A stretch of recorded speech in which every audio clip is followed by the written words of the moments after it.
How to upgrade Spotify Premium. Hey everybody, welcome back to our channel. In this video I'm going to guide you on how you can upgrade Spotify Premium, so make sure to watch the video till the very end. Now if you would like to upgrade your Spotify Premium, it's actually quite very simple to do so. All you have to do is, if you're on Android, this process can actually be done from the app, so you don't have to use your browser. But if you're on iPhone, go to spotify.com. So I recommend again spotify.com from your Safari browser.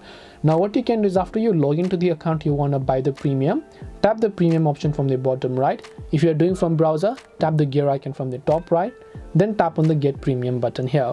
Then once you tap on the get premium option, you'll be able to simply go ahead and then select your plan and your payment details. You can tap on the change plan option to change the default plan is premium individual, but you can change it to family plan and others. Then you can tap on continue button, then you will be able to add payment method, and then you will be able to use them. This way you can go ahead and then basically upgrade to Spotify Premium. Hope this video was very helpful. If you have got any more questions, feel free to also leave them down below. Thank you for watching till the very end of this tutorial, and see you soon in the next video.